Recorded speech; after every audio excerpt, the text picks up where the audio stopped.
My daughter-in-law said, "Go get groceries, take my car." But I knew she had sabotaged the brakes. I smiled, agreed, and silently handed the keys to her own mother. And that night, one phone call changed everything. There are moments in life when time stops, where your heart beats so loud you can hear it in your ears, where you know with every cell in your body that what you are about to discover will change everything forever. That moment came for me on an October night in the garage of my own home. The house I built brick by brick with my husband 40 years ago. The house where I raised my son. The house that now felt like a prison. My name is Sarah. I am 68 years old, and that night I discovered my daughter-in-law wanted me dead. It was 11 o'clock at night. Everyone was asleep. I couldn't sleep. For months, sleep had slipped through my fingers like water.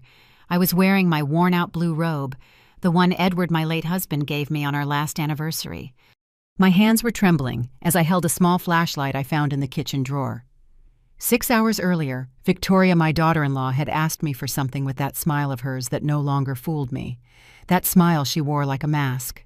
"Mother-in-law," she said while painting her nails blood red in the living room, "I need you to go to the supermarket early tomorrow. Take my car. Yours is so old it's pathetic, don't you think? Besides, mine has air conditioning.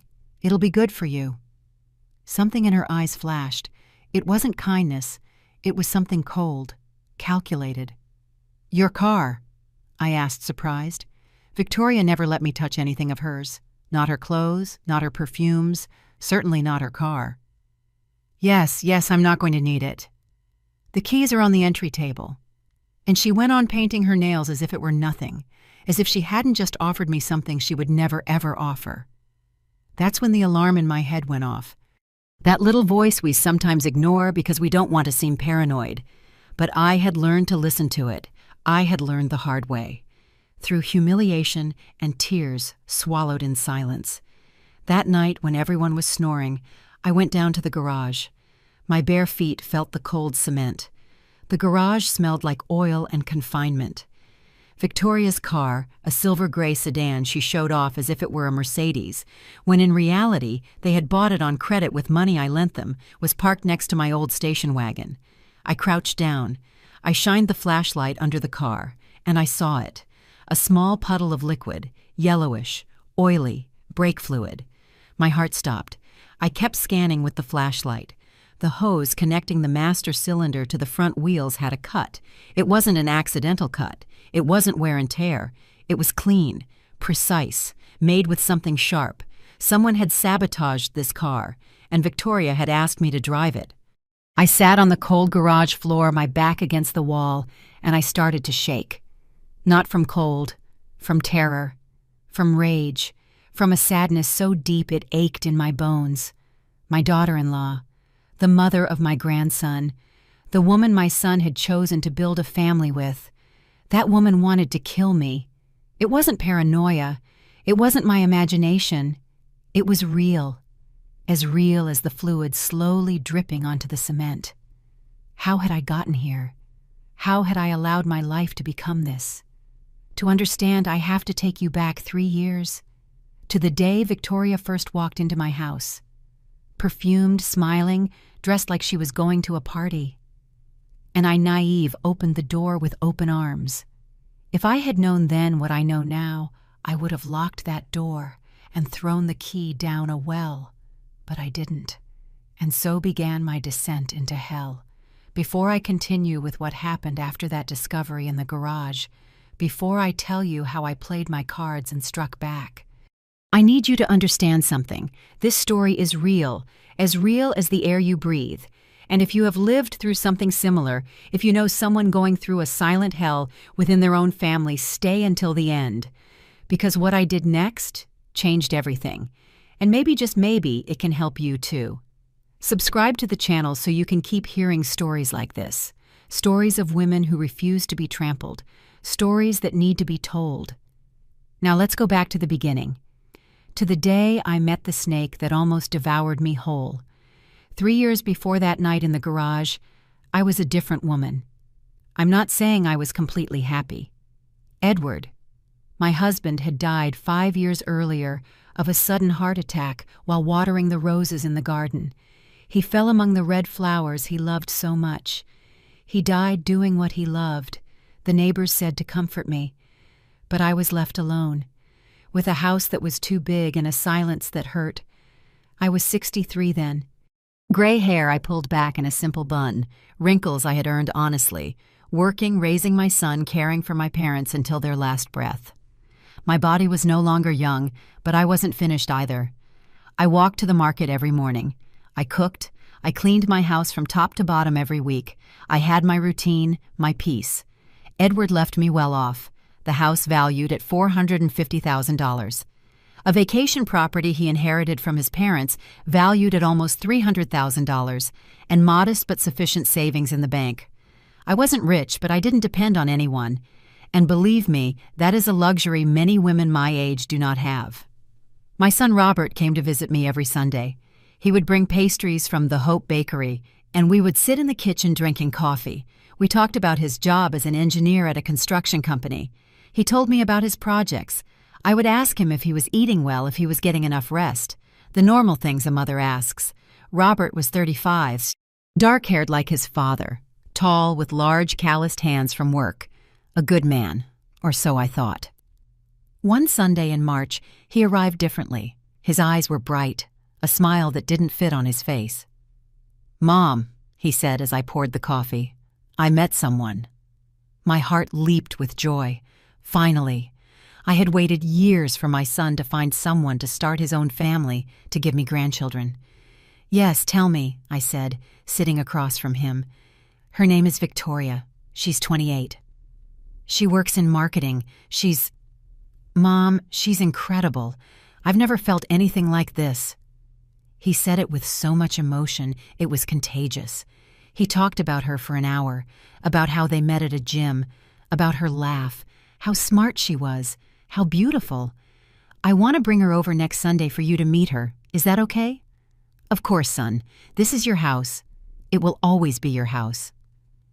That week I cleaned the house as if I were going to receive the Queen of England. I bought fresh flowers for the dining room table. I made my famous pot roast the dish that came out best for me. I wanted to make a good impression.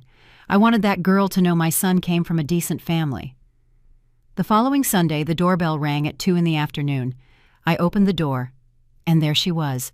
Victoria was about 5'5", slim, too slim for my taste. The kind you can tell doesn't eat carbs. Long, straight black hair with honey-colored highlights that shone in the sun. She was wearing tight white jeans, a sleeveless fuchsia blouse, high heels even though it was Sunday, and more makeup than I had worn in my entire life. She smelled of expensive perfume, the kind that costs more than $100 for a small bottle. She extended her hand to me.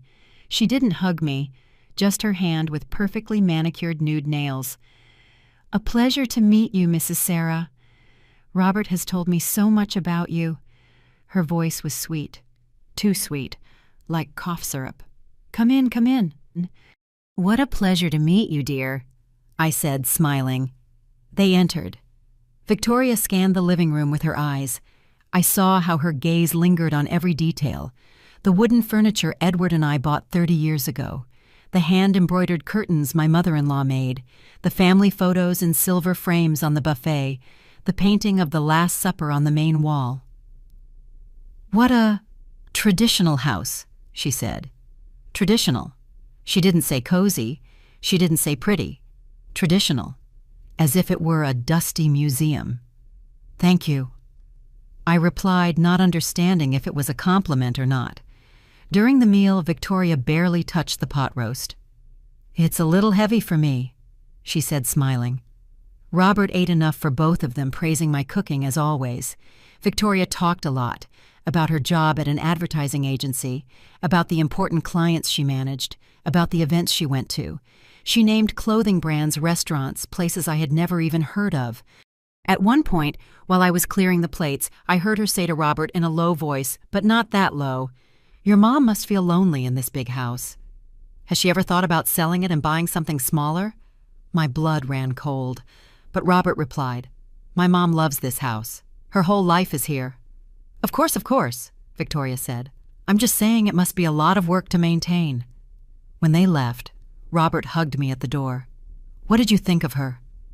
I should have told him the truth, that something about that girl I didn't like, that she seemed fake calculating. But I saw his face so in love and I couldn't.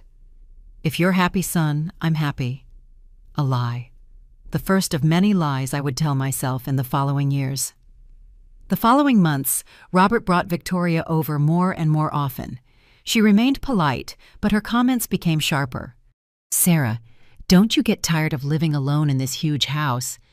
Robert told me your husband left you very comfortable. How lucky, right? This neighborhood isn't what it used to be. There are much nicer neighborhoods now." And I like a fool smiled and said nothing. One day, I found her alone in my bedroom. She was looking at the photos on my dresser. "Were you looking for something?" I asked from the doorway. She jumped. "Oh, Sarah, I got lost looking for the bathroom." "What lovely photos!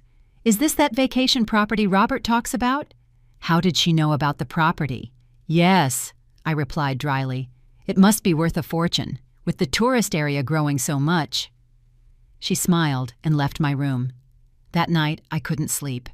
Something was wrong, very wrong, but I still didn't know to what extent. 6 months after meeting her, Robert arrived with news. "Mom, I asked Victoria to marry me," and she said yes. I should have cried with joy. Instead, I felt a weight in my stomach. "Congratulations, son," I said, hugging him.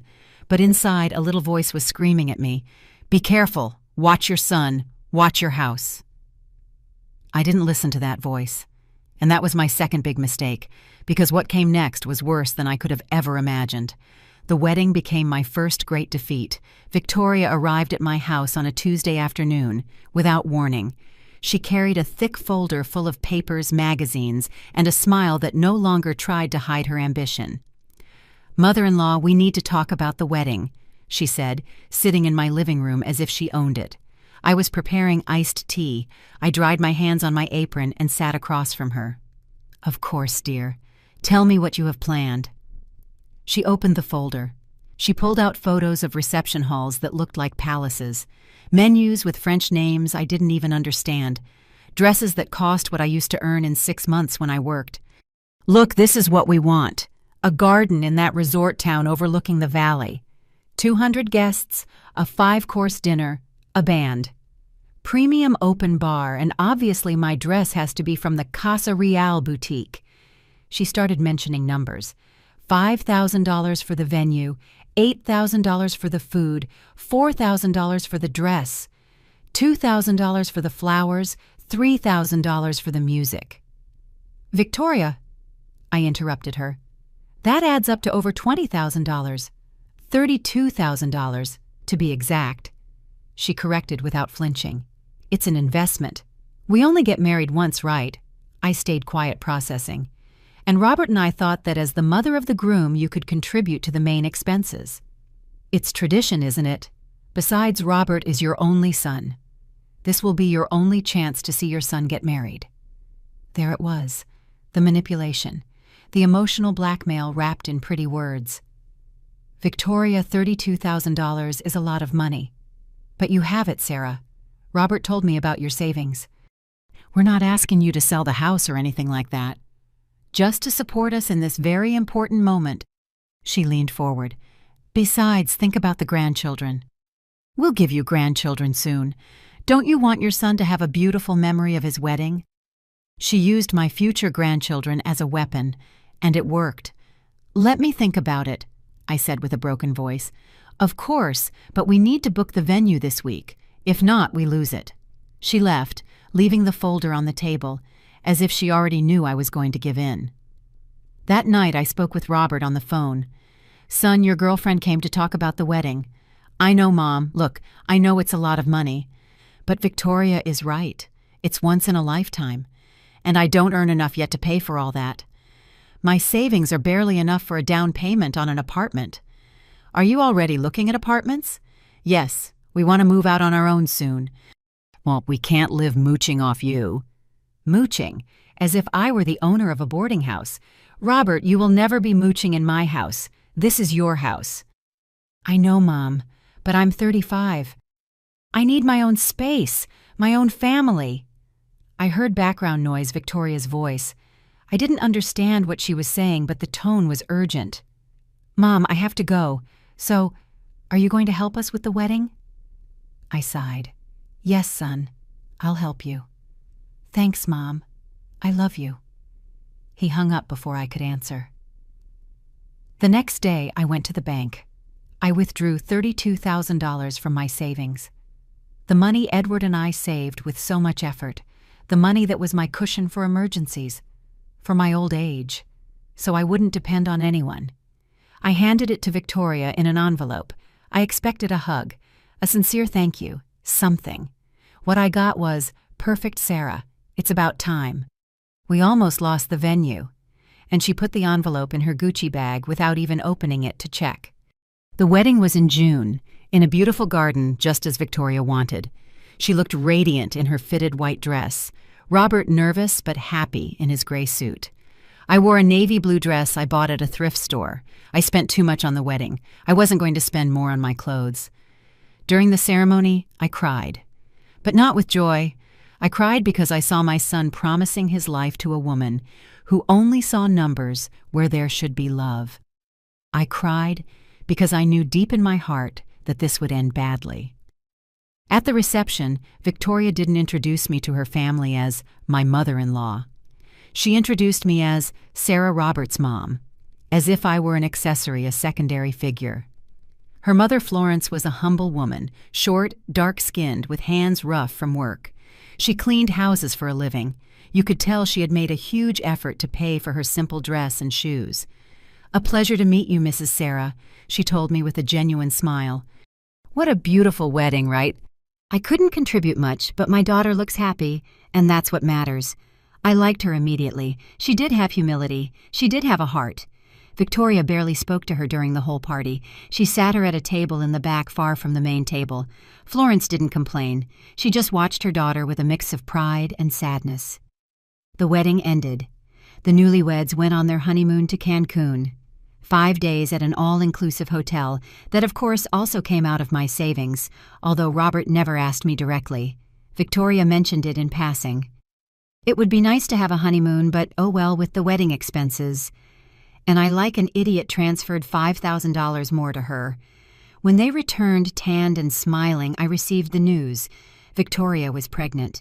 "Mom, you're going to be a grandmother," Robert told me, hugging me tightly. I should have felt pure joy. Instead, I felt fear. Because 2 weeks later, Robert came to my house alone. He sat at the kitchen table with a worried look. "Mom, I need to ask you a favor." My stomach tightened. "Of course, son, tell me." "Victoria is pregnant. Her apartment is very small, and with the baby on the way. Could we stay here?" "Just temporarily, until the baby is born and we save up for a down payment on a bigger place." "What do you say?" I should have said no. I should have set boundaries. I should have protected my space, my peace, my home. But I saw my son's eyes. The same eyes I saw when he was 5, asking me to bandage his scraped knee. And I couldn't. "Of course, son, this is your house." I signed my death warrant with those words. A week later, Victoria and Robert arrived with suitcases, boxes, furniture. They occupied the 2 main bedrooms, the one that had been Robert's when he was a child, and the guest room that had the largest closet. They told me, "Sarah, would you mind moving to the room in the back? It's smaller but cooler, and that way the baby can be close to us." The room in the back, the one that had been the old pantry, 6 feet by 9, a small window that overlooked the back alley, no closet, just a single bed and an old nightstand. "Of course," I said. "No problem." I moved my things in silence, my clothes in cardboard boxes because they didn't fit anywhere, the photos of Edward stacked under the bed, my life reduced to a small, dark room that smelled damp. The first night in that room, lying on that squeaky bed, looking at the stains on the ceiling, I understood something. My house was no longer mine, and this was just the beginning. Emile was born on a Tuesday in February at 3 in the morning. I was in the hospital waiting room wearing an old sweater and my hair in a messy braid. Robert went in and out of the delivery room, pale, nervous, clutching his cell phone as if it were a lifeline. After 8 hours of labor, I heard the cry, that sharp cry that announces new life. Robert came out with red eyes. "It's a boy, Mom. A beautiful boy." I hugged him. In that moment, everything else disappeared. I was going to be a grandmother. I had a grandson. They let me go in to see them. Victoria was in bed, sweaty, disheveled, but with that triumphant smile of someone who has just won something important. She was holding a small bundle wrapped in a blue blanket. "Come, Sarah. Meet Emile." I approached. I saw that wrinkled red face, the closed eyes, the clenched fists. My heart melted. "Hello, my love," I whispered. "Welcome to the world." Victoria placed him in my arms. He weighed almost nothing. He smelled like powder and miracles. "You're going to help me a lot with him, right, Sarah?" Victoria said with a tired voice, "because I don't know anything about babies, and Robert works all day." I should have heard the alarm in those words. But I was mesmerized looking at my grandson. "Of course, dear, that's what I'm here for." I didn't know I had just signed a contract of slavery. The first few days were beautiful. Emile cried, ate, slept. I helped with what I could. I warmed bottles, washed his clothes, rocked the baby when Victoria needed to rest. But the honeymoon lasted 1 week. One night, Emile wouldn't stop crying. It was 2 a.m. I was in my small room trying to sleep when I heard knocking on my door. "Sarah, Sarah, wake up." I opened it. Victoria was there in pink satin pajamas with the crying baby in her arms and an expression of fury. "He won't stop crying. I can't take it anymore. You have experience. You raised Robert. Take him." She put the baby in my arms and went to her bedroom. She locked the door. I stood there in the dark hallway with my grandson wailing, not understanding what had just happened. I took him to my little room. I changed his diaper. It was dirty. I prepared a bottle for him. He was hungry. I rocked him for an hour until he fell asleep in my arms. At 5 a.m, when I finally put him in his crib and got into my bed, I could barely close my eyes before my alarm went off. I had to get up to make breakfast. That was the first night. But not the last. It became routine. Victoria woke me up every night. Sarah, the baby. And I like an automaton got up, changing diapers, preparing bottles, rocking, washing mountains of baby clothes that never ended, sterilizing bottles, cleaning the baby's room that Victoria dirtied and never picked up. During the day while Emile slept, Victoria watched TV. She painted her nails. She talked on the phone with her friends. She went out for air and came back 3 hours later with bags of new clothes. I cooked, I cleaned, I washed, I ironed. I took care of the baby. Robert left at 7 a.m. and returned at 8 p.m. He arrived, tired, defeated, with slumped shoulders. He ate whatever I left covered on the stove, kissed Emile goodbye, and went to his room. One Sunday, I tried to talk to him. "Son, I need to talk to you." He was sitting in the living room watching football with the volume low so as not to wake the baby. "Tell me, Mom." I sat next to him. I searched for the right words. "Robert, I am happy to help with Emile. He's my grandson and I love him. But I feel like I'm doing everything. Victoria doesn't get up at night, she doesn't change diapers, she doesn't cook. I understand she had a difficult delivery, but it's been 3 months and—" "Mom, please." He interrupted me without looking at me. "Victoria has postpartum depression. The doctor said so." "Did she go to the doctor?" "Well, not officially, but she feels it. She's very sensitive. And I can't leave work. With the baby, the expenses have tripled. If I start arguing with her, she'll drive me crazy. You have experience. You know how this is. I'm just asking you, help us a little more, just a little more until she feels better." A little more. Those 3 words became my chains. "Okay, son." But it wasn't okay. Nothing was okay. Victoria stopped calling me mother-in-law. Now it was just Sarah. "Sarah, breakfast." "Sarah, iron this blouse. I need it for today." "Sarah, take this to the dry cleaner." "Sarah, sweep the living room. It's full of crumbs." As if I were her employee. No, worse. An employee gets paid, gets days off, is told thank you. I received none of that. One afternoon while I was folding baby clothes in the living room, I heard Victoria talking on the phone with someone. She was on the patio, but her voice carried through the thin walls. "Yes, girl, I swear. I live like a queen. I have someone who cooks, cleans, takes care of the baby. It's like having a free nanny, but better, because you don't have to pay her. And the best part is that Robert thinks his mom does it because she wants to. He says she loves to help." She laughed a sharp, mocking laugh. "I just have to say I'm tired, and she does everything. It's the best thing that ever happened to me." I froze with a baby diaper in my hands. Is that how she saw me, as a free nanny? That night I didn't eat dinner. I wasn't hungry. I went to my little room, sat on the bed, and for the first time in months I cried. I cried for Edward, who would have defended me. I cried for the house I no longer felt was mine. I cried for the respect I had lost. I cried for my son, who had become blind. But most of all, I cried for myself, for the woman I was, whom I no longer recognized in the mirror. I was 65, deep wrinkles that weren't there a year ago, purple circles under my eyes from sleepless nights, hands rough from so much washing, my hair whiter, thinner. I was wasting away, fading, and Victoria knew it, and she didn't care. The worst was yet to come, because a week later something happened that broke me completely. There are humiliations that hurt in the moment, and there are humiliations that scar you forever. Mine arrived on a Saturday in July. It was hot, one of those sticky hot days where even breathing is hard work. I was in the kitchen preparing iced tea when I heard the doorbell ring.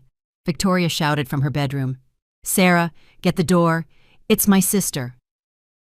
I dried my hands on my apron and went to open it. Jessica, Victoria's sister, was a younger, more done-up version of her. 22 years old, bleached blonde hair, fake eyelashes, ripped jeans that probably cost more than my entire month's wardrobe. "Hey," she said without smiling, chewing gum. She walked in without waiting for an invitation. "Come in, make yourself at home," I said to the air because she already had. Victoria came down the stairs. She was wearing a short white dress, heels, perfect makeup, as if she were going to a party and not staying home on a Saturday afternoon. "Sister." They hugged as if they hadn't seen each other in years, even though Jessica had been there last week. Robert was in the living room playing with Emile on the floor. The baby was laughing as his dad made funny faces. The sisters sat on the sofa. I went back to the kitchen, but I could hear everything from there. The door was open and they were talking loudly, as if I didn't exist, or worse, as if it didn't matter if I heard. "So how are things?" Jessica asked. "Good, good." "We're getting settled here," Victoria replied. "And your mother-in-law, doesn't it bother you living with her?" Silence, a heavy silence that made me stop the knife I was using to cut lemons. "Look," Victoria said in a casual voice, "it's complicated, but in the end it works. Come on, let me introduce you properly." I heard footsteps. My heart was pounding. I came out of the kitchen, wiping my hands on my apron. Victoria pointed at me as if pointing at a piece of furniture. "Jessica, this is Sarah. She lives here because she has nowhere else to go. We give her room and board. She helps us with the house and the baby." She paused, smiled. "Although honestly, she's kind of a burden now. But well, Robert is too noble and doesn't want to leave her all alone." The world stopped. I had nowhere to go. They gave me room and board. This was my house. The house I built with my husband. The house I paid for every brick. The house where I was hosting them. I looked at Robert. He was right there 5 yards away. He heard everything. I waited. I waited for him to stand up to defend his mother, to put his wife in her place. But Robert just looked down. He hugged Emile tighter to his chest, and he said nothing. Nothing. Jessica looked at me with fake pity. Wow, it's a good thing my sister is so generous.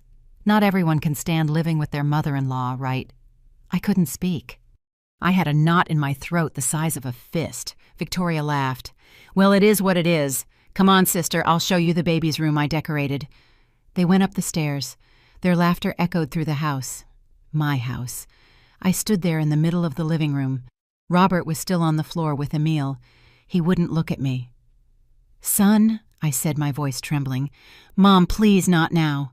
Not now. Did you hear what your wife said? He stood up with the baby in his arms. He finally looked at me. His eyes were tired, empty. Mom, Victoria didn't mean it in a bad way. She was just talking. Don't be so sensitive. Sensitive. Sensitive, she said. I'm a burden, that you give me shelter in my own house. Mom, lower your voice. You're going to scare the baby. He started walking towards the stairs. We'll talk later. Okay, right now I don't have the energy for drama. Drama. My pain was drama to him. He left. He left me standing there, alone. I went into my little room in the back. I closed the door. I sat on the bed and covered my mouth with both hands so I wouldn't scream. For the first time in my life, I felt hatred, real hatred, boiling in my veins. That night, I didn't come out for dinner. Victoria didn't even ask for me. Jessica stayed late. I heard their laughter, their music, the clinking of wine glasses. At 11 at night, when everything was quiet, I came out. I was thirsty. I needed water. I passed by Victoria and Robert's bedroom. The door was slightly open. I heard Robert's voice. Was it necessary to say that in front of your sister? Say what? Victoria sounded bored. That stuff about my mom, that she's a burden. Oh, Robert, don't exaggerate. It was a joke. It didn't sound like a joke. Well, your mom is just too delicate. Everything offends her. Besides, it's true. She's not young anymore. She doesn't contribute anything. She just wastes water, electricity, food. She's my mom, Victoria. And I am your wife, the mother of your child. Who are you going to prioritize? Silence. Exactly, she continued. Look, I'm not saying you kick her out, but you can't defend her all the time either. She needs to understand her place here. Her place. In her own house. I walked away before I heard more. I didn't get any water. I went back to my little room. That night I stared at the ceiling for hours, processing, understanding. My son had chosen, and he didn't choose me. The following days were mechanical. I went through my routine like a robot. Cook, clean, care for the baby. I didn't speak more than necessary. A week later, I went to look for something in my closet. Well, the boxes where I kept my clothes in the little room. I wanted to wear the white gold earrings Edward gave me for our 25th anniversary. I didn't wear them often. They were special, heavy, elegant, with small diamonds. It took me years to convince him to buy them for me. They're too expensive, he'd say. But on our anniversary, he showed up with the little blue box and shining eyes. You deserve everything, my love. I opened my jewelry box, a small wooden box that Edward made for me by hand. The earrings weren't there. I checked again. I took everything out. My mom's rings, my first communion necklace, the cheap earrings from the flea market. But the white gold earrings were not there. They were worth $500. I had them appraised last year. My heart pounded. I checked under the bed, in the boxes, in every corner of the little room. Nothing. There was only one explanation. Someone took them. I left the room. Victoria was in the living room painting her nails while watching a soap opera. Emil was sleeping in his playpen. Victoria, have you seen some white gold earrings? They were in my jewelry box. She didn't even look up from her nails. No, I don't go through your things. They were there 2 weeks ago, and now they're gone. She looked up. Her eyes were cold as ice. Are you accusing me of being a thief? No, I'm just asking.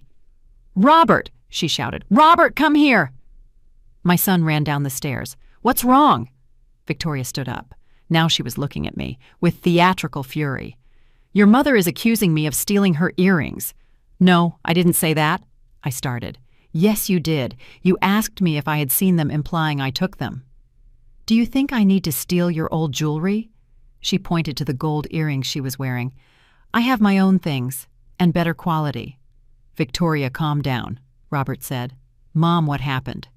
Son, the earrings your father gave me are missing. The white gold ones. I kept them in my jewelry box, and they're gone. Robert sighed, the kind of sigh that tells you you've already lost before you even start. Mom, maybe you moved them and don't remember. Or you put them somewhere else. Robert, I know where I keep my things. So what are you saying, that Victoria stole them? I didn't say that, but you're implying it. Victoria said, crossing her arms. "You know what? This is the last straw. Here I am trying to treat you well, giving you your space, and you accuse me of being a thief. I'm not going to tolerate it. Mom." Robert put his hand on my shoulder. "Apologize to Victoria." The world went blurry. "What? Apologize? You can't go around accusing people without proof." "Let's keep the peace, okay? The peace, always the peace, even if it was at the cost of my dignity." I looked at Victoria. She was smiling, barely, a smile of victory. I swallowed. "I'm sorry, Victoria. I didn't mean to imply anything." "You better not have," she replied. And she went back to painting her nails.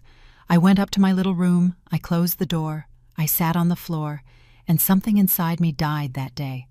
The submissive Sarah, the tolerant Sarah, the trusting Sarah.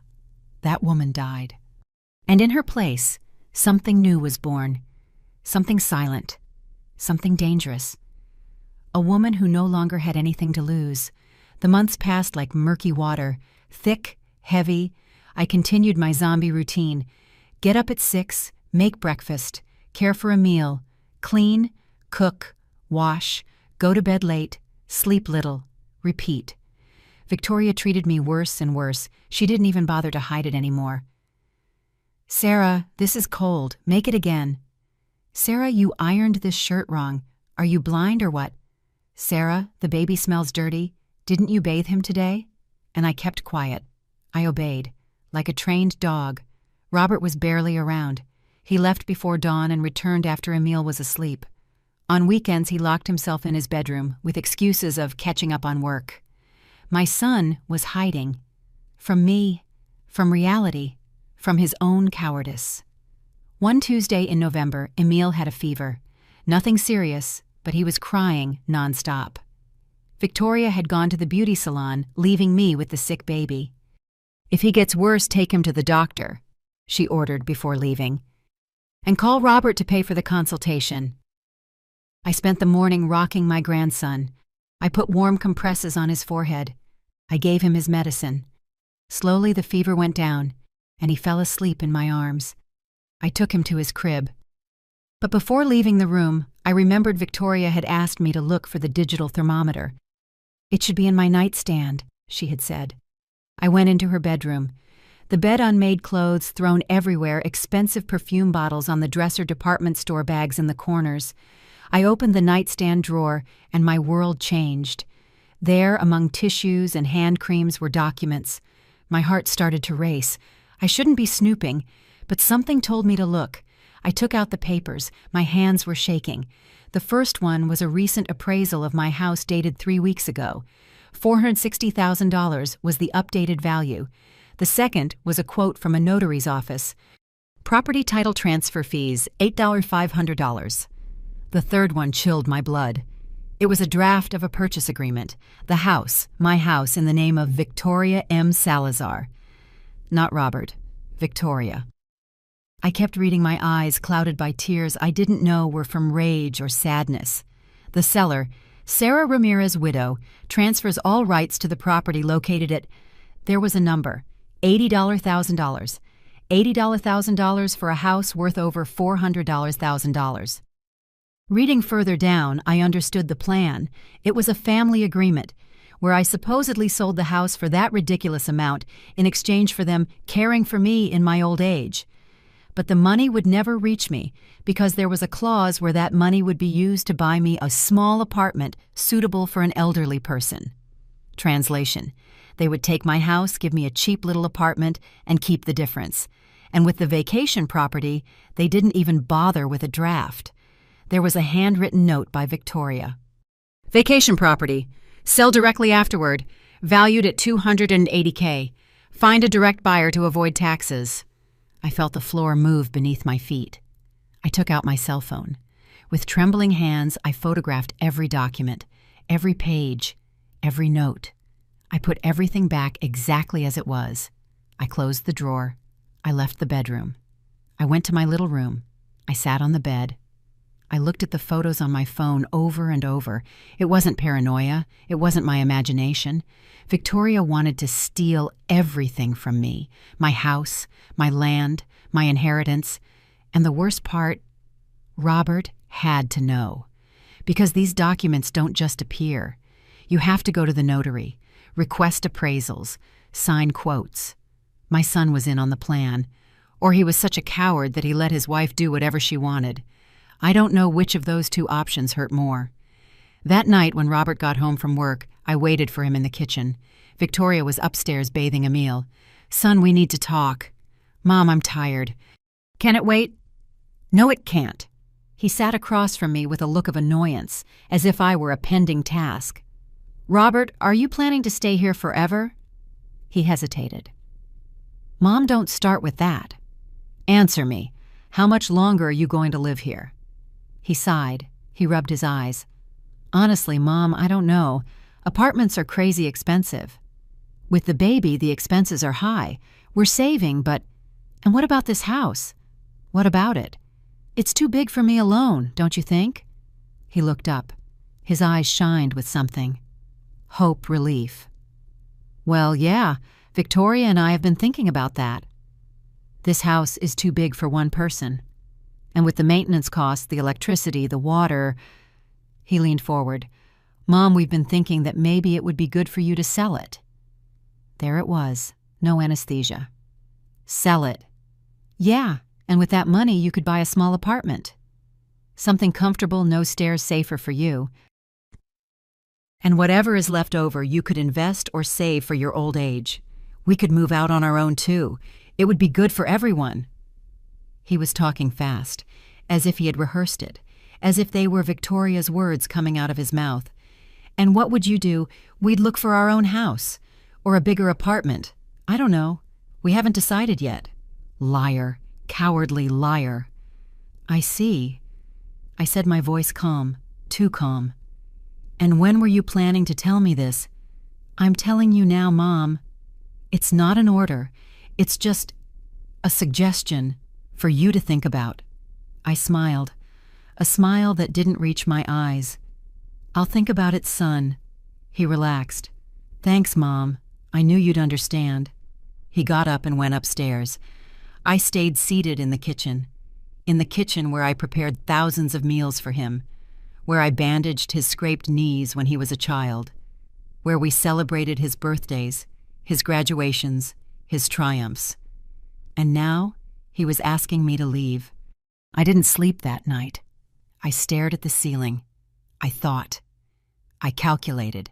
I planned. Because something broke inside me that night. The forgiving Sarah, the trusting Sarah, the Sarah who put her family above all else. That woman died, and in her place a woman was born who had learned the hardest lesson. When they take everything from you, the only thing you have left is cunning. And I, who had been a fool for 3 years, was ready to stop being one. Victoria and Robert wanted to play dirty. Perfect. I would teach them how you play when an old woman decides she has nothing left to lose. Because they made one mistake. A fatal mistake. They underestimated the old woman. The next day I woke up different. No longer submissive. No longer silent. No longer an idiot. But I wasn't going to confront them directly either. That would be a mistake. Victoria was a professional manipulator. Robert was under her control. If I confronted them, they would make me look like the bitter mother-in-law, the crazy old woman, the troublemaker.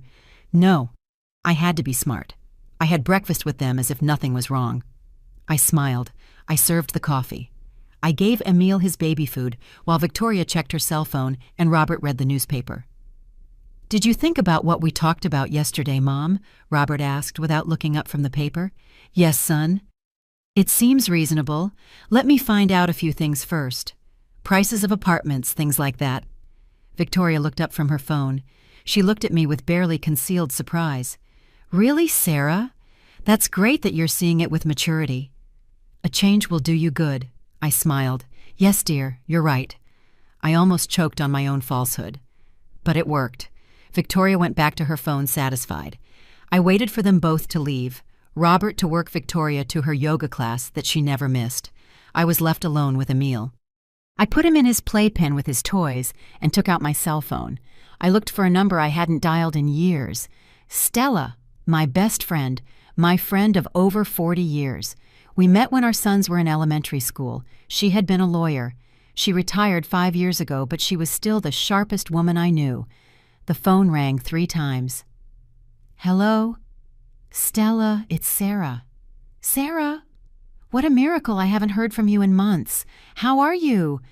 My voice broke. I need your help. Silence on the other end. Then, in a serious voice, what happened? I can't talk over the phone. Can you come over? I'm on my way. Stella arrived an hour later, tall, thin, with short white hair, thick-rimmed glasses, and that gaze that always saw beyond the words. We sat in the small backyard that no one used. Emil was taking his nap. I told her everything, every detail, from the wedding to the documents in the nightstand. Stella didn't interrupt me. She just listened, nodding occasionally, her jaw getting tighter and tighter. When I finished, there was a long silence. That witch, she finally said. Stella never cursed. That showed me how angry she was. I don't know what to do, Stella. He's my son, but he's betraying me. Your son is a cowardly fool. Forgive me for saying it like that, but it's the truth. She took off her glasses and rubbed her eyes. That woman is a con artist. And your son is either her accomplice or he's so idiotic he can't see what's happening right in front of him. What do I do? Stella put her glasses back on. Her look was hard calculating, the look of the lawyer she once was. First, that house is in your name, right? Yes. Edward left it only to me in his will. And the vacation property. That too. Perfect. Then they have to force you to sign. And that's where your power is. She leaned forward. Sarah, listen to me carefully. What they are planning is fraud. They are trying to strip you of your assets using manipulation. If they succeed and you regret it later, you could sue and win. But for that, you need proof. I have photos of the documents. Excellent, but we need more. We need it to be clear that they are pressuring you, that it's not your free will. How? Stella thought for a moment. Her fingers drummed on the rusty iron table. We need recordings. Conversations where it's clear they are manipulating you. Where they admit the house is worth more than what they want to pay you. Where the pressure is obvious. How do I record without them noticing? There are ways. You can buy a small camera. One of those spy cam types. They sell them online for less than $100. You put it in your little room aiming at the living room or the kitchen. You record the conversations when they talk about the house, when they mistreat you, when they say things that incriminate them. My heart was racing. This was more than I imagined, but it made sense. And if they discover the camera, you hide it well, in a bookshelf behind a picture frame in a decoration. Those cameras are tiny. Do you really think this will work? Stella took my hands. Her hands were cold but firm. Sarah, that woman wants to leave you on the street, and your son is letting her. You didn't ask for this war. But if you don't defend yourself, you're going to lose everything. Your house, your dignity, your future. She squeezed my hands. You are 68 years old. If you're left without assets now, what are you going to do? What will you live on? She was right. Everything I had in the world was in that house and that land. If I lost them, I would be adrift, depending on the charity of a son who no longer respected me and a daughter-in-law who hated me. Okay, I said. I'll do it. Stella smiled. That's the spirit. Now act normal. Keep up your routine. Let them think you're considering selling. Meanwhile, document everything.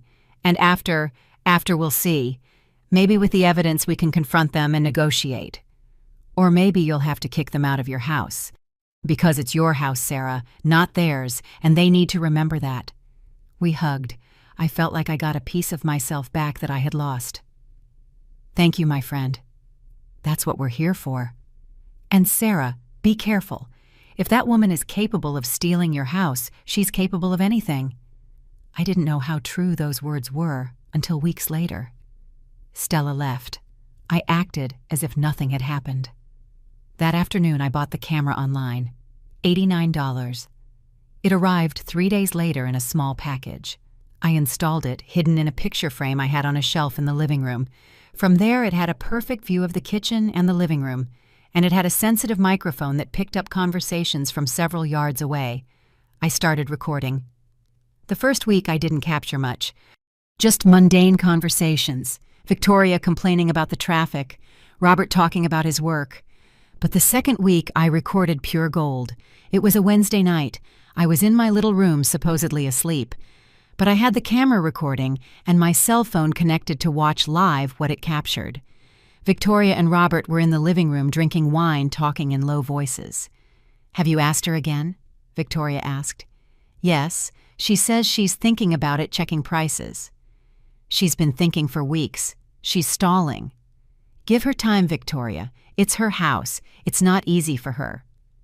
"Robert, I'm fed up. We've been here almost 2 years. This house is worth almost $500,000, and you want to give her $80,000. Do you realize the profit?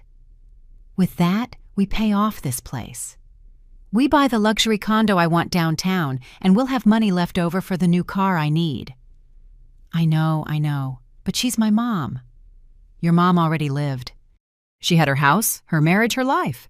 Now it's our turn. She doesn't need all this space by herself. A small 2-bedroom apartment is fine for her. And if she refuses—" There was a silence, then Victoria's voice cold as a knife. "Then we pressure her more. We make her life impossible until she signs. Besides, what's she going to do, kick us out? If she kicked us out, she'd be all alone. And you know she's terrified of being alone." My stomach twisted. "I don't know, Victoria. It feels so low." "Oh, Robert, don't be naive. That's how the world works.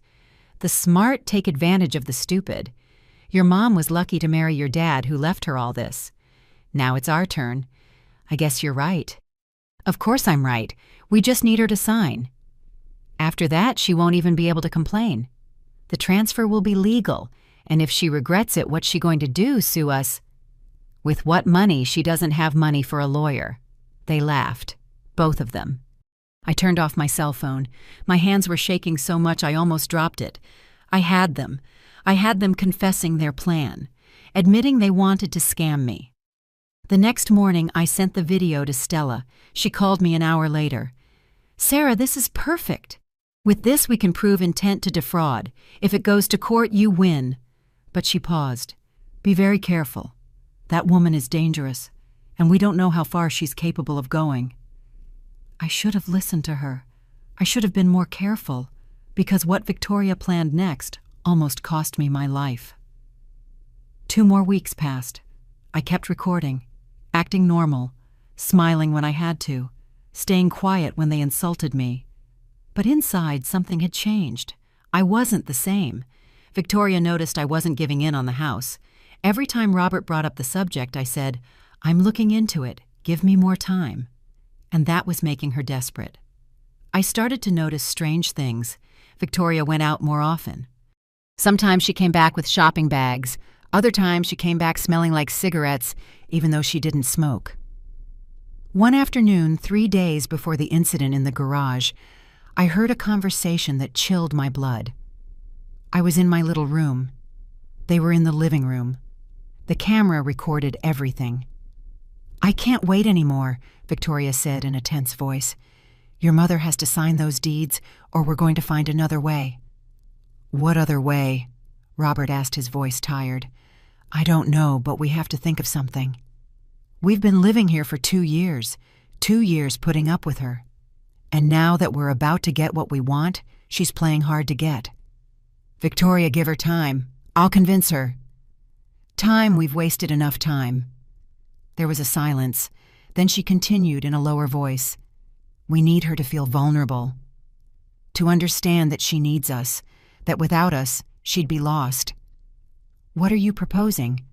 "We'll see. But something has to happen to make her understand." I didn't hear anymore. My heart was beating too hard. Something has to happen. What did that mean? The next day, Victoria left early. She told Robert she was going to the gynecologist, but something in my gut told me it was a lie. I waited half an hour.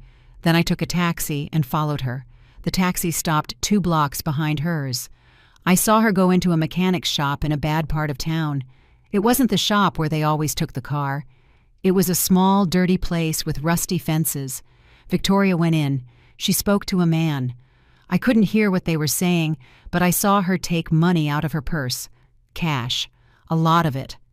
I counted it later in my mind. I estimated about $500. The man took the money. He nodded. Victoria smiled. 10 minutes later, she came out. She left in her car. I stayed there in the taxi with a bad feeling burning in my stomach. "Should we go back, ma'am?" the taxi driver asked. "Yes, home." I didn't sleep that night. I tossed and turned thinking about what I had seen. Why did Victoria pay off a shady mechanic? What did she ask him to do? 2 days later, on a Thursday, it happened. I was in the kitchen preparing lunch. Victoria came down the stairs. She was wearing a yellow dress, heels, perfect makeup, as if she were going to a party. "Sarah," she said with a strange smile, "I need you to do me a favor." "What do you need?"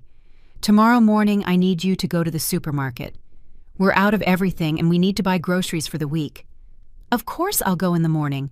"No, wait. I want you to take my car." I froze with the knife in my hand. "Your car?" "Yes. Yours is too old. It's embarrassing. Besides, mine has air conditioning and it's going to be hot tomorrow." "It'll be good for you." Victoria never lent me her car. She didn't even let me touch it. She said I drove badly, that I was too slow, that I would scratch her paint. And now she was offering it to me. "Don't worry, Victoria. My station wagon is fine." "I insist, Sarah. Use mine. I'm not going to need it tomorrow. I'm staying home all day. The keys are on the entry table." There was something in her voice, something forced, something fake. She stared at me as if waiting for my answer. "Well, okay, thank you." She smiled a smile that didn't reach her eyes. "Perfect. So, tomorrow morning you go in my car." "Yes." "Yes." She left. I heard her go upstairs, talk to Robert, laugh. I stayed in the kitchen with a knot in my stomach that grew and grew. Something was wrong. Very wrong. I couldn't sleep that night. I lay awake, staring at the ceiling, replaying the conversation. The mechanic shop. The money. Victoria's insistence that I use her car.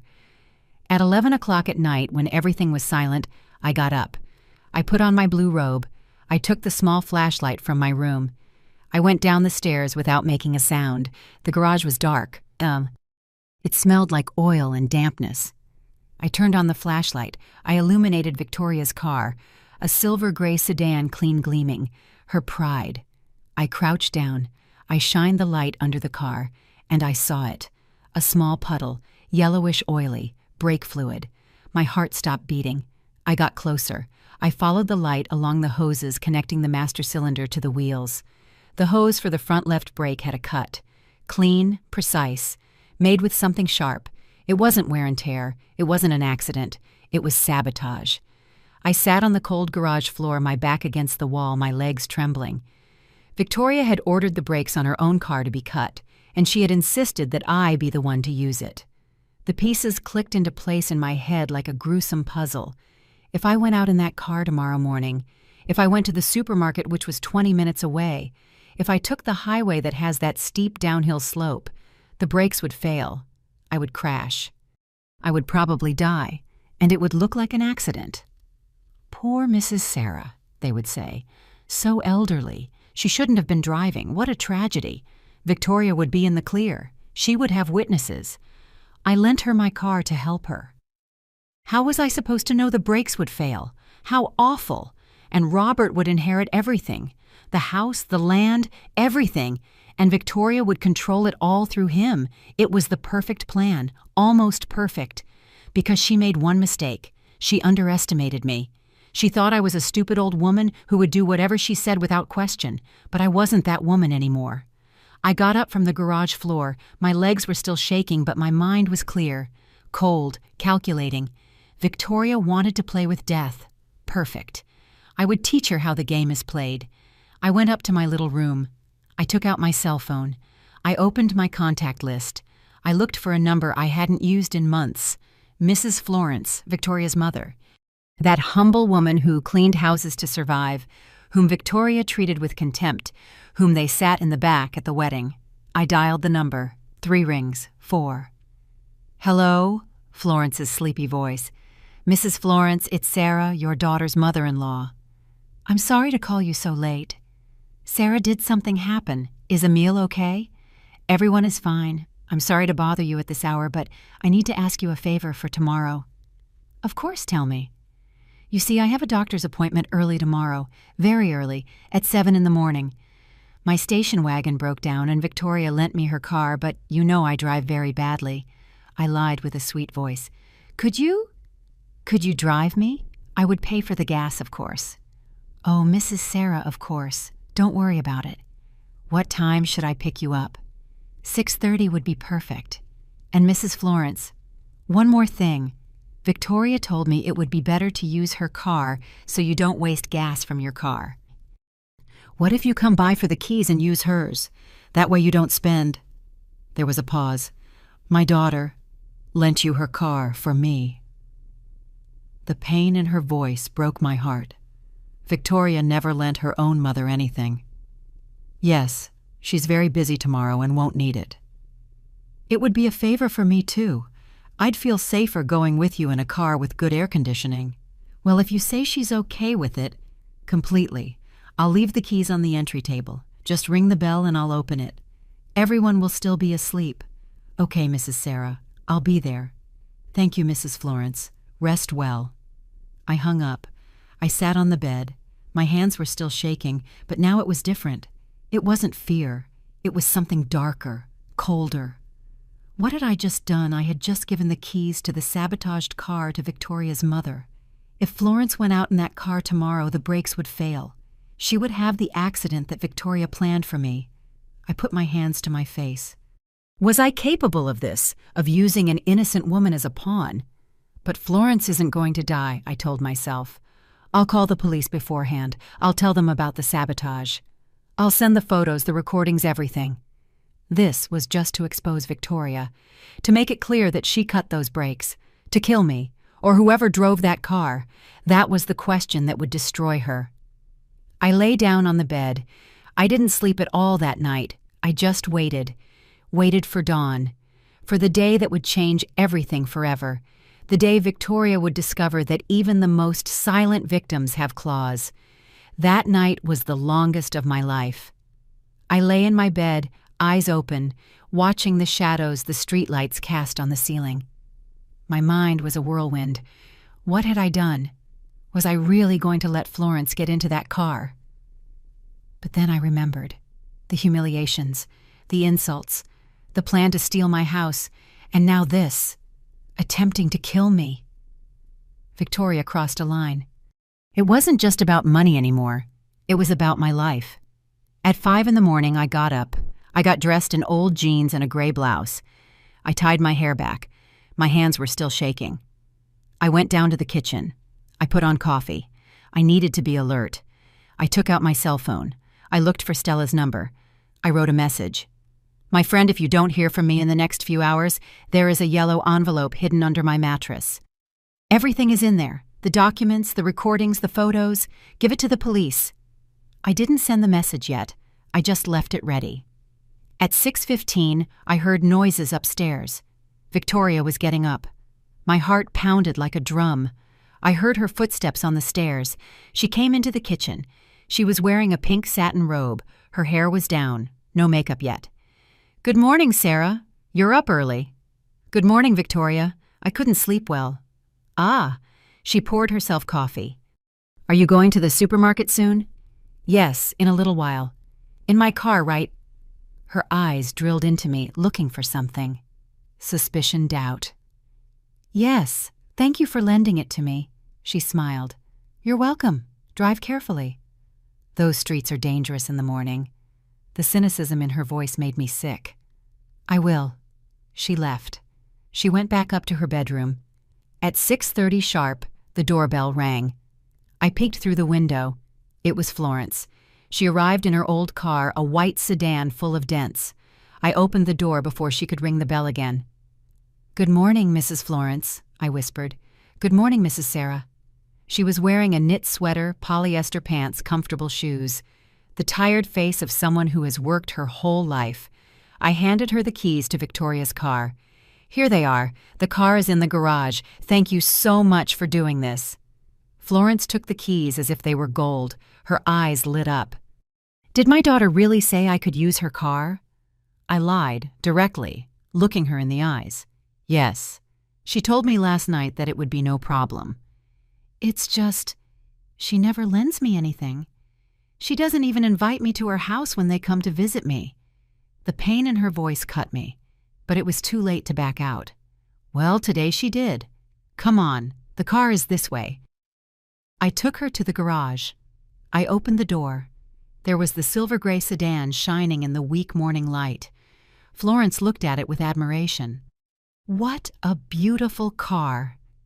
"Yes, it has air conditioning and everything." I opened the driver's door for her. She got in carefully as if afraid of getting something dirty. "And where are you going, Mrs. Sarah?" I lied again. Change of plans. "A neighbor is going to drive me, but go ahead and use the car. Go wherever you need." "Are you sure?" "Completely. Just bring the keys back later." Florence started the engine. She smiled. A genuine smile, like a child receiving an unexpected gift. "Thank you, Mrs. Sarah. You are very kind." She backed out of the garage slowly with extreme care. I watched her drive down the street, and then I broke. I stood in the empty garage with my hands covering my mouth. What had I done? I had just sent an innocent woman out in a car with cut brakes. I ran into the house. I grabbed my cell phone. I dialed 911. 911, what is your emergency?" My voice came out trembling. "I need to report vehicle sabotage. There is a car driving right now with its brakes cut. There could be an accident." "Ma'am, calm down. What is the location?" I gave them my address, the description of the car. I told them it had just left. "Do you know who cut the brakes?" "Yes, it was my daughter-in-law. I have proof. Photos, recordings, everything." "Your name?" "Sarah Ramirez. But please send a patrol car. Stop that car before something happens." "We've already dispatched a unit, ma'am. Stay on the line." I didn't stay. I hung up. I sent the message to Stella. I added, "Call the police. Tell them to go to my house. I have to confess everything." Then I called Stella directly. She answered on the second ring. "Sarah, what's going on?" I told her. Everything. Between sobs, between gasps. "Oh my God," Stella said. "Sarah, calm down. You did the right thing by calling the police. Now stay where you are. I'm on my way." But before I could answer, I heard shouting upstairs. "Where are the keys to my car?" Victoria. She ran down the stairs, her hair wild, her eyes wide. "Sarah, where are the keys to my car?" "I gave them to your mother." She froze, pale. "What?" "Your mom came to pick me up to take me to the doctor." "I gave her your car keys like you told me to. I never said that it was for you to use." Her voice was pure hysteria, real panic. "Why are you so upset, Victoria? It's just a car." "No, no, no." She put her hands to her head. "I need to call her. I need to stop her." She took out her cell phone. She dialed. She put it on speakerphone without realizing it. "Hello?" Florence's voice sounded calm, happy even. "Mom, where are you?" "I'm in your car, honey. It's so nice. Sarah lent it to me." "I'm on my way to—" "Pull the car over now." "What? Why?" "The brakes. The car has a problem with the brakes." There was a silence. Then Florence's voice, not so calm anymore. "What are you saying?" "Stop the car. Mom, use the emergency brake. Don't use the pedal." And then we heard it. A scream. The sound of screeching tires. The metallic crash of an impact. And then silence. The phone was still connected. We could hear the stuck horn. People shouting in the distance. Victoria froze. The cell phone fell from her hand. Robert ran down the stairs. What happened? What was that screaming? Victoria couldn't speak. She just stared at the phone on the floor. I picked it up. I spoke with a clear voice. "Mrs. Florence, can you hear me?" Nothing, just the horn. And sirens approaching. I turned to look at Victoria. Her eyes were full of tears, of horror. "You cut the brakes," I said. It wasn't a question. It was a statement. "You cut them to kill me. But your mother got in the car." Robert looked at me, not understanding. "What are you talking about? Ask your wife why she took her car to a shop in the industrial zone 3 days ago. Ask her how much money she paid the mechanic. Ask her why she insisted so much that I use her car today." Victoria collapsed onto the sofa. She was crying, screaming. "No, it wasn't for her. It was for you. It was supposed to be you." The silence was absolute.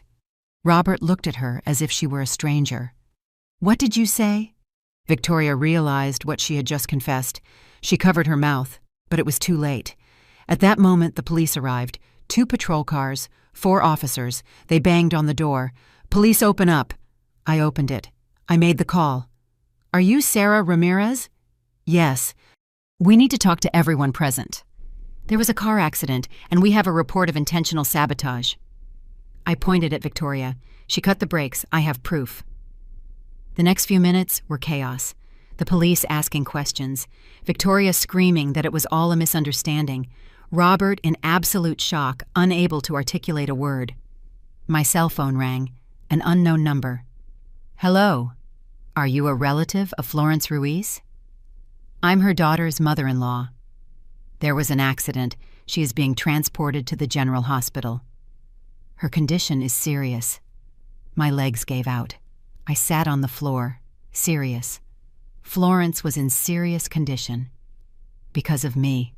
The hospital smelled like disinfectant and despair.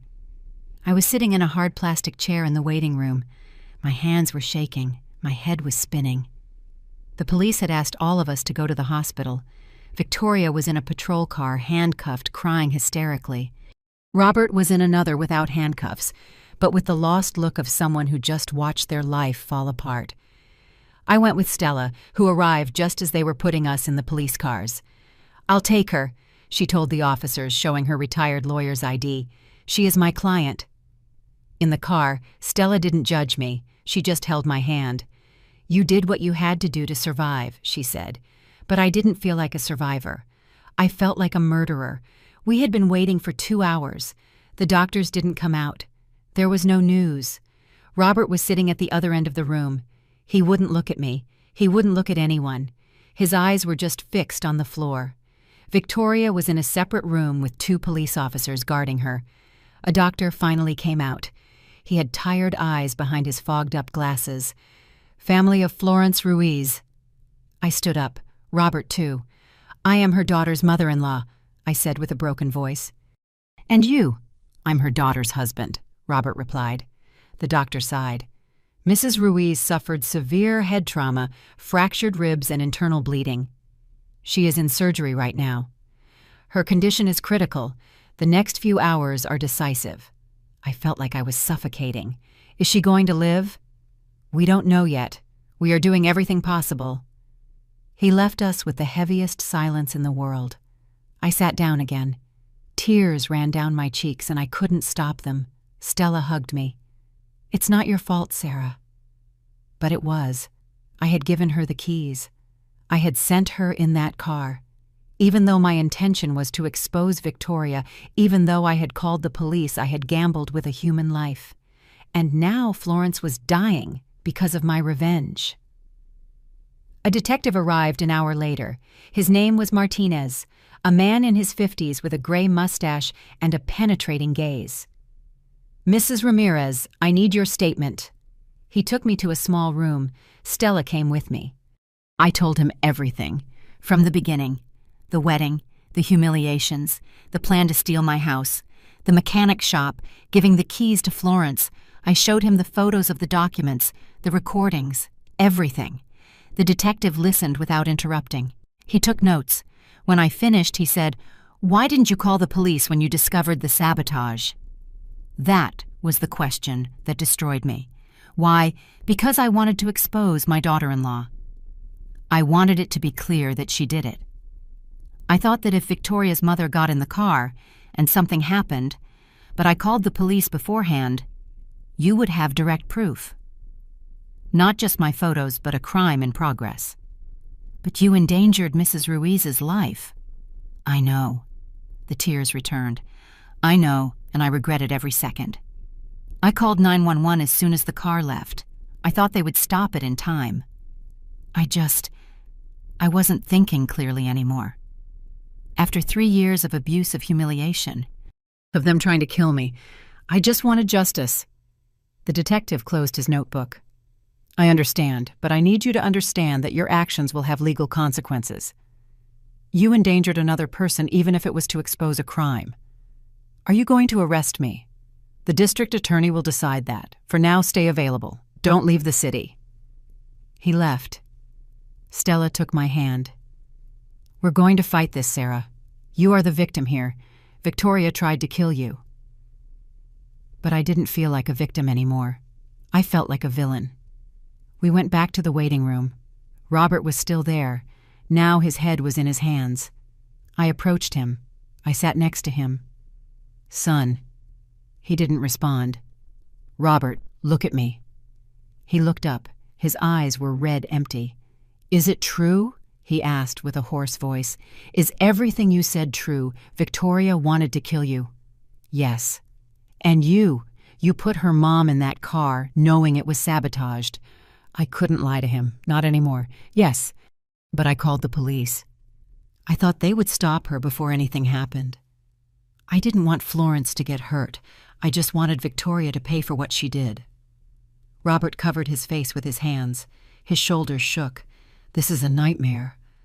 I know, son, and I'm sorry. I'm sorry I didn't tell you sooner what was happening. I'm sorry I let it get this far. I'm sorry too, Mom. His voice broke completely. I was a coward. I left you alone. I let her mistreat you. I let her use you.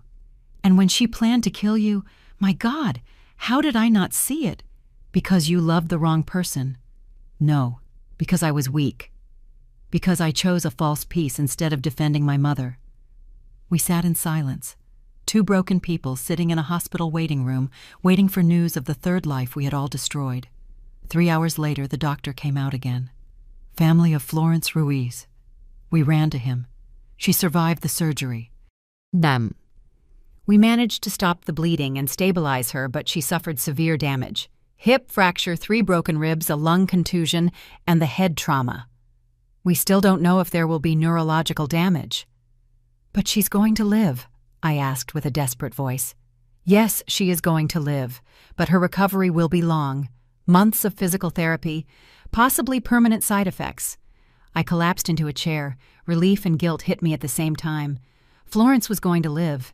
Thank God she was going to live, but her life would never be the same, because of me. Can we see her? Robert asked. She's in recovery. Maybe in a few hours, but only direct family. Detective Martinez appeared again. He had papers in his hand. Mrs. Ramirez, the mechanic, confessed. Victoria Ruiz paid him $800 to cut the brake line on her vehicle. There's a record of the transaction and text messages where she gave him specific instructions. My stomach churned. What will happen to her? Attempted murder in the first degree, premeditated. With the evidence we have, including her accidental confession in front of witnesses, she is facing 12 to 20 years in prison. I looked at Robert. He was pale. And me? I asked. The detective sighed. Your case is complicated. You technically endangered another person. But you did it under extreme stress as a victim of prolonged abuse and an assassination attempt. Plus, you called 911 immediately. The prosecutor will probably consider that. My personal opinion is that you won't face criminal charges, but I can't guarantee it. I nodded. It didn't matter anymore. The only thing that mattered was that Florence lived. And my son, does Robert face charges? There is no evidence he was aware of the murder plot. Only the financial fraud, which is a civil matter, not criminal. Unless Mrs. Ramirez wants to press charges. I looked at Robert. My son. Who had failed, who had been blind, cowardly, selfish, but who was also my son. I'm not going to press charges against him, I said. Robert looked at me with tears in his eyes. Thank you, Mom. But, I continued, I want you out of my house. You and your son have 1 week to find a place." He nodded. He didn't argue. He didn't beg. "I understand. It's fair." The detective left. Stella hugged me. "You did the right thing," she whispered. But I didn't feel good. I didn't feel victorious. I just felt tired. That night Florence woke up, confused in pain but alive. I explained everything to her. Through tears I told her that her daughter had cut the brakes, that I had given her the keys knowing it, that I had called the police, but not in time. I expected her to hate me, to scream at me, to blame me. Instead, Florence took my hand with her bandaged one. "You saved my life," she said with a weak voice. "No, I almost got you killed. My daughter cut those brakes, not you. My daughter planned a murder, not you. You just turned the tables." She closed her eyes. "I know what kind of person Victoria is. I always knew. But I didn't want to accept it. She was my daughter." "I'm so sorry, Florence." "Me too." A tear ran down her cheek. "Please take care of my grandson. Emile is not to blame for any of this. I will care for him. I promise." And with that promise, something in me began to heal. Part 11. Robert's Awakening and the Breakup. The following days were blurry like walking underwater. Victoria was transferred from the hospital to jail. No bail. The prosecutor argued she was a danger to society. Attempted premeditated murder. The evidence was overwhelming. I visited Florence in the hospital every day. I brought her homemade food, chicken soup, pastries, things she could eat with her broken ribs. We talked about everything and nothing, about her life cleaning houses, about how she raised Victoria alone after her father abandoned them, about how Victoria always wanted more, always chased money and status, always ashamed of her humble origins. "I worked so hard to give her an education," she told me one afternoon looking out the hospital window. "I thought if she studied, if she had opportunities, she would be different. But I only made her more ambitious, colder. It's not your fault, Florence. Isn't it?" She looked at me with tired eyes. A mother always wonders where she went wrong. I understood that feeling more than I wanted to admit. Robert did not go to see Victoria in jail, not even once. He moved into a small apartment with Emile, a 2-bedroom place in a modest area far from the luxury condo Victoria had dreamed of. He sold Victoria's car, the gray sedan that almost killed me. He sold it for parts to a junkyard. He told me he couldn't stand to look at it. One afternoon he came to my house. He knocked on the door like a visitor. He no longer had keys. I opened it. He was holding Emile in his arms. My grandson had grown. He was almost 2. He was walking unsteadily, saying single words. "Mom, can we talk?" I let them in. I made coffee. Emile played in the living room with some wooden blocks that Edward had made for Robert 30 years ago. We sat at the kitchen table, the same table where we had shared thousands of breakfasts when he was a child. Robert couldn't look me in the eye. "Mom, I'm here to ask for your forgiveness." "Robert, no, let me say it, please." He looked up. His eyes were red, swollen from crying so much. "I was a coward. I failed you in every way possible. I let you be mistreated in your own home. I let Victoria use you, humiliate you, steal from you. And when she planned to kill you," his voice broke. "Mom, I should have protected you. You're my mother. You raised me alone. You worked to give me everything. And I repaid you by letting you be a slave in your own house." Tears streamed freely down his face. "I knew Victoria was manipulative. I knew it." But it was easier not to see. It was easier to let her do whatever she wanted to keep the peace. And you paid the price. Son, I don't deserve your forgiveness, but I needed to tell you. I needed you to know that I finally see it. I see what I did to you, what I allowed, and I hate myself for it.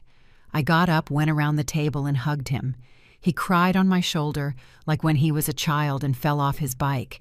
He cried as if he could get all the poison of those 3 years out of his body. "I forgive you, Robert. You shouldn't, but I do, because you are my son, and because recognizing your mistakes is the first step to being better." We stayed like that, hugging two broken people beginning to heal. When he calmed down, I poured him more coffee. We sat down again. "What are you going to do now?" I asked. "I'm going to divorce Victoria. I already hired a lawyer. I'm going to fight for full custody of Emil. Victoria is going to be in prison for years. I don't want my son to grow up visiting his mother in jail." "And what does she say?" "I haven't spoken to her. Her lawyer says she wants to see me, that she wants to explain, but I have nothing to hear." His jaw tightened. "She tried to kill my mother. She almost killed her own mother. There is no explanation that justifies that." "Did you ever love her? Really?" He thought for a long time. "I think I loved the idea of her, the beautiful, confident, ambitious woman.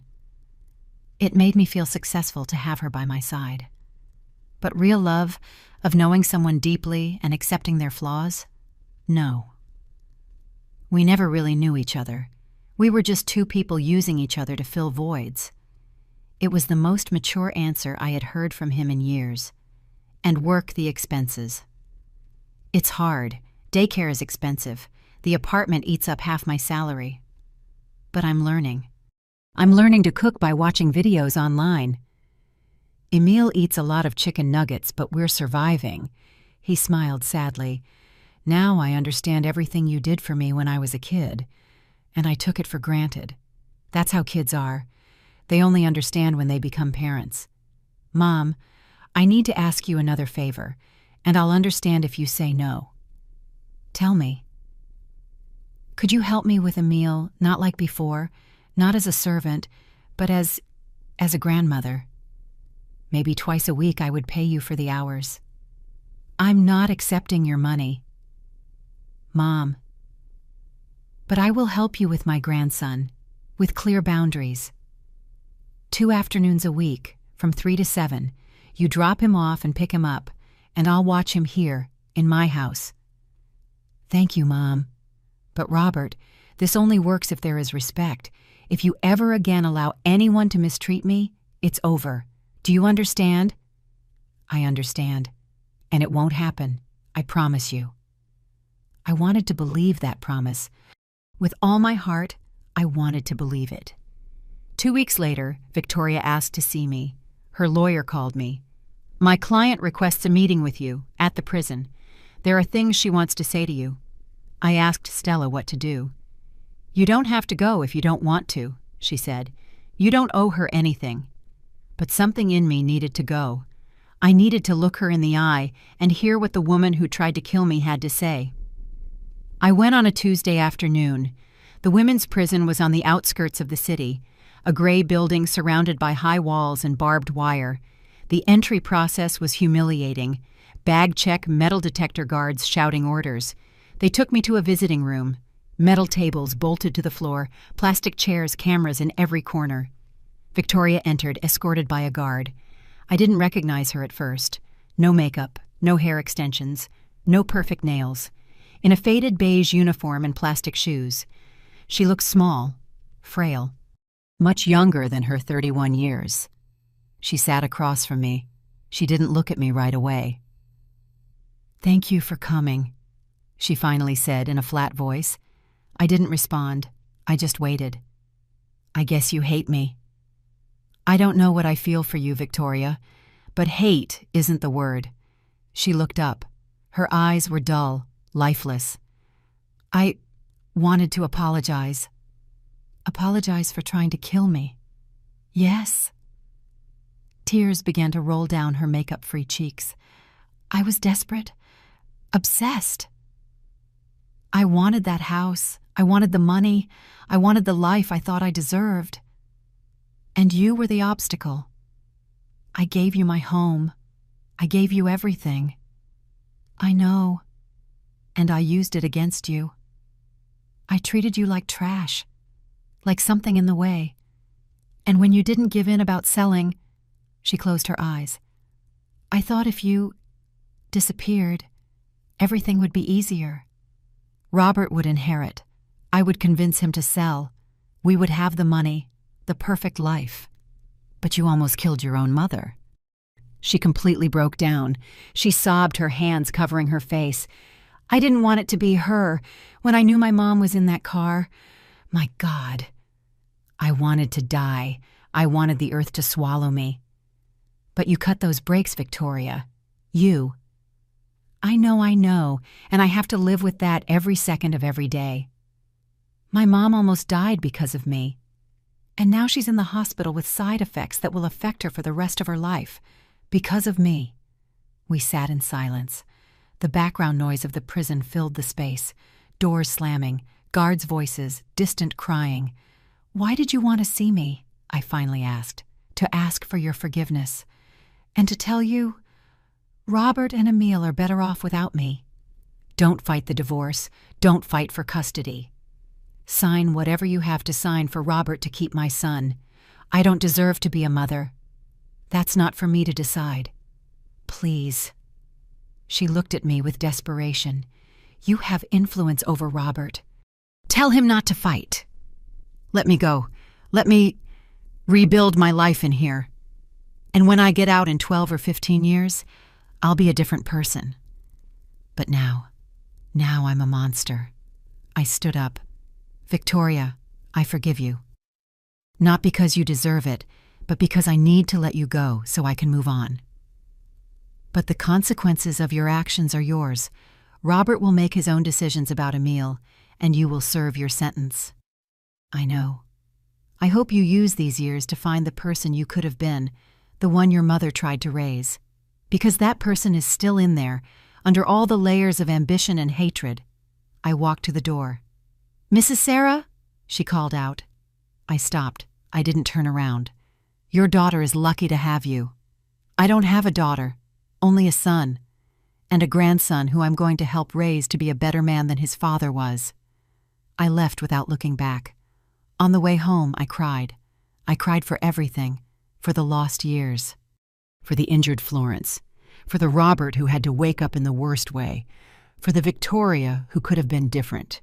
But most of all, I cried with relief, because finally, after 3 years, I was free. Part 12. The Reconstruction and the Final Lesson. 3 months after the accident, Florence left the hospital. She couldn't go back to her apartment. It was on the 2nd floor with no elevator. With her new limitations, the stairs were impossible. I offered her a place at my house. Sarah, you've done enough, she told me from her wheelchair. It's not enough. It will never be enough to make up for what happened. You don't have to make up for anything. My daughter did what she did, not you. But I insisted. And finally she accepted. I gave her the guest room, the one Victoria and Robert had occupied. I painted it light yellow. I bought new curtains. I bought an adjustable bed that cost me $2,000, but Florence needed it. The first few days were difficult. Florence couldn't bathe herself. She couldn't get dressed without help. Her broken hip healed slowly.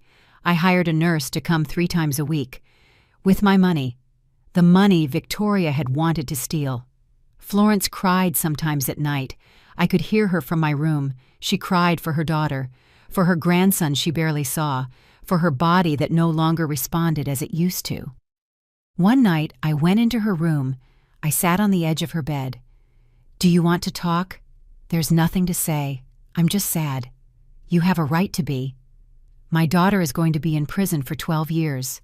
My grandson is going to grow up without a mother. And I'm going to walk with a limp forever. The doctors say I'll need a cane for the rest of my life. I took her hand. Florence, I know nothing I say will change what happened. But I want you to know that you are not alone. I am going to take care of you. And together, we are going to take care of Emil. Why are you so good to me after everything? Because we are both mothers who loved people who failed us, and because we deserve a second chance to do things right. She cried in my arms that night, and something between us healed. Robert brought Emil over twice a week as we agreed, but soon it became 3 times, then 4. Mom, can I leave him on Saturday too? I have to work overtime. Of course, son. Emil and I became inseparable. I taught him how to make small tortillas, tiny, crooked, but made by his little hands. He ate them proudly. Florence from her wheelchair read him stories. Her soft voice filled the house with tenderness. Grandma Flo, Emil called her, and me, Grandma Sarah. 2 grandmothers, 1 grandson. A house that was filling up with life again. The months passed. Florence improved slowly. She started walking with a walker, then with a cane. She never regained her full mobility, but she regained her dignity. She started to cook again. Tamales. The best I had ever tasted in my life. My grandmother taught me the recipe, she told me as we spread the corn husks. She used to say, tamales are made with love or they aren't made at all. We sold them on weekends at the local market. Tamales by Mrs. Flo and Mrs. Sarah, said the sign that Emil helped us paint. It wasn't to get rich. It was so Florence felt she was contributing that she wasn't a burden. We earned $300, sometimes $400 a weekend. Florence insisted on giving me half. It's your house, your expenses, and you are my partner, 50-50. She smiled, a genuine smile that lit up her face. 1 year after the accident, Robert came with news. Mom, I met someone. My stomach tensed. Oh, her name is Patricia. She's a kindergarten teacher at Emil's school. She's different from Victoria. She's humble, kind, and she wants to meet you. Did you tell her everything? Everything. I told her about Victoria, about what happened, about how I failed as a son. And she didn't run away. She said, everyone deserves a second chance. I like this woman, and I haven't even met her. I met her the following Sunday. Patricia was 32, brown hair in a ponytail, round glasses, a simple floral dress, no excessive makeup, a shy but sincere smile. She brought an apple pie she made herself. Mrs. Sarah, thank you so much for having me. Robert has told me so much about you. I hope good things. The best. He says you're the strongest woman he knows. I liked her from the first second. Emil adored her. Miss Patty, he called her, and she treated him with genuine tenderness. Patricia and Florence got along well, too. They talked about recipes, about soap operas, about life. I watched my son look at Patricia with different eyes, not with the sick obsession he had for Victoria, but with respect, with gratitude, with real love. 6 months later, Robert asked for my blessing to marry her. Mom, I'm not going to make the same mistakes. This time, it's going to be different. How do you know? Because Patricia already knows you. She already knows who I am, my flaws, my past, and she accepts me. But most of all because I learned that real love isn't control, it's respect. And I respect Patricia, and she respects me. Then you have my blessing son. They got married in a small ceremony in my backyard, just close family. Patricia wore a simple white dress that cost $300. Florence and I arranged the flowers. We had tamales for the meal. There were no luxuries. But there was real love, and that was worth more than all the gold in the world. Emil was the ring bearer, 3 years old already, serious, focused, carrying the pillow with the rings as if he were carrying the most valuable treasure. When Robert and Patricia kissed, we all cried, with joy this time. Robert didn't ask me to move. He didn't ask me to sell anything. He and Patricia stayed in their small apartment. It's our space, he told me, and this house is yours, your refuge, your inheritance. No one is ever going to take it from you again. 2 years after the accident, I received a letter. It was from Victoria. I looked at it for a long time before opening it. Stella was with me. You don't have to read it if you don't want to, she said. But I opened it. The letter said, Mrs. Sarah, I don't expect you to reply to this letter. I just need you to know that I have used these 2 years to think, to face who I was and who I want to be. I'm in therapy here in prison. I was diagnosed with narcissistic personality disorder. It's not an excuse for what I did, but it explains why I couldn't see beyond myself, why I used everyone, why I almost destroyed everything. I found out from my lawyer that you are caring for my mother, that you gave her your home, that you pay her medical expenses. I have no words to thank you. I also found out that Emil is well, that Robert married a good woman, that my son has grandmothers who love him. I'm not going to ask to see Emil, not for now. He is better off without me. Maybe when he's older, when he can understand, Robert will decide to tell him the truth. And if he wants to meet me, then I'll be ready. A better version of me. You taught me something my mother tried to teach me all my life, but I didn't want to listen. True wealth is not in what you own, but in who you are when no one is watching. Thank you for forgiving me when I didn't deserve it. Victoria. I folded the letter. I put it in an envelope. I didn't throw it away. But I didn't answer it either. Some forgiveness is given. Other forgiveness is just held in silence. 3 years after the accident, on an October afternoon, I was sitting in my backyard. I was 71 now, my hair completely white. More wrinkles, but more peace. Emile was playing with a new tricycle. Patricia was watering the roses. Florence was knitting a sweater in her rocking chair, her cane leaning beside her. Robert was grilling steaks. My house smelled like a home again. Canella, the dog I adopted 2 years ago, slept at my feet. A rescued German shepherd that someone had abandoned. Just as I was almost abandoned. I looked at everything. I processed everything. I had lost 3 years of my life to people who didn't value me. But I got back my dignity, my house, my peace. And I found a new family in unexpected places. Florence, who arrived as a victim and stayed as a sister. Patricia, who arrived with humility and filled the spaces Victoria left empty. Emile, who reminded me every day why it's worth moving forward. And Robert, my son, who had to fall to the bottom to learn how to climb back up. "Mom," Robert called out, "the food is ready." "I'm coming, son." I stood up. My knees protested a little, age taking its toll. But I was alive. I was free. I was in my home. That night after dinner, when everyone had left and Florence was asleep in her room, I went out to the garden. The roses that Edward planted were still blooming. Red, vibrant survivors. Like me. I looked at the stars. I whispered to the wind. I made it my love. They wanted to destroy us. But we're still here. The house is still standing, and so am I. A warm breeze brushed my face as if Edward was answering. I smiled. Epilogue. 3 years later. Emile is 6 now. He's in 1st grade. He gets good grades. He plays soccer on Saturdays. Every Friday he sleeps over at my house. Florence and I make him cheese quesadillas, which he devours in seconds. He loves for me to tell him stories. Not my story. He's still too young to understand, but stories about his grandfather Edward, about how we built this house, about how we planted every tree in the garden. One day, this house will be yours, I tell him. Really, Grandma Sarah. Really. But you have to promise me something. What? That you will always value it. That you will never forget that houses aren't just walls. They are memories. They are love. They are the people who live in them. I promise. And I believe him. Robert and Patricia have a little girl now. Her name is Stella, like my best friend. She's 6 months old. She's beautiful. Victoria has served her 4th year. 8 more to go. She sometimes writes to Robert. He doesn't answer all of them, but some he does, politely, without resentment.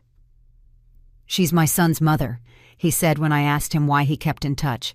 Emile deserves to know that I tried to do things right with her, that I gave her the chance to change. My son grew up. Finally.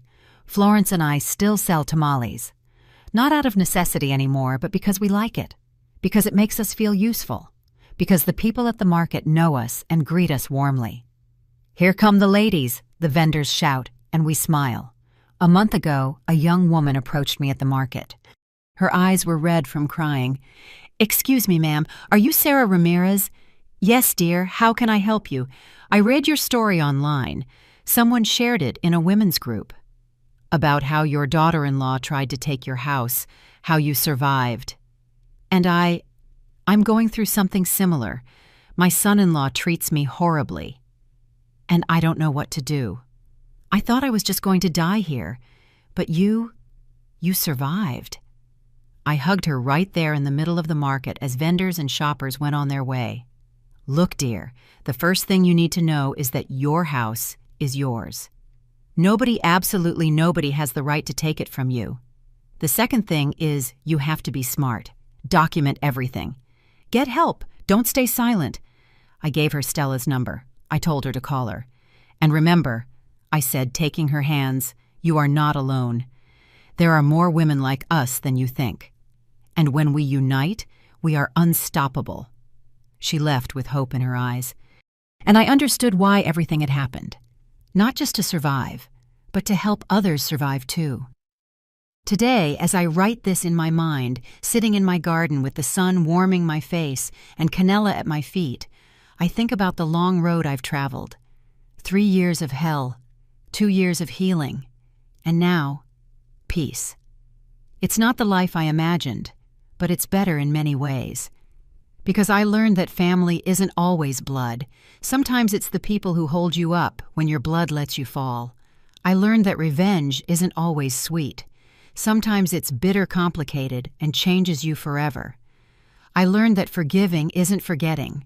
It's letting go of the poison so it doesn't kill you. And I learned that a 71-year-old woman with wrinkles and white hair can be stronger than any young person who underestimates the power of a life lived. If you are listening to this story and you identify with it, I want you to know something. You are not alone. Your house is yours. Your dignity is yours. And nobody, absolutely nobody, has the right to take it from you. Defend yourself, document, get help, and never ever give up. Because true wealth is not in what you own, it's in what you do not allow them to take. Your peace, your dignity, your home, your life, and that my love is priceless. End. Final reflection and call to action. This story is a reminder that abuse doesn't always come with yelling. Sometimes it comes with fake smiles, silent manipulation, and family members who forget that respect is non-negotiable. If this story touched your heart, if it made you reflect on your own life or that of someone you know, leave me a comment. Tell me, where are you listening from? Have you lived through something similar? Do you know someone who needs to hear this? Give this video a like so it can reach more people who need to know they are not alone. And subscribe to the Elderly Stories channel to keep hearing stories of women who refuse to be trampled. Stories of resilience, dignity, and justice, because we all deserve a second chance, and it is never ever too late to take back what is yours. Thank you for staying with me until the end, until the next story. With love, the voices that won't be silenced.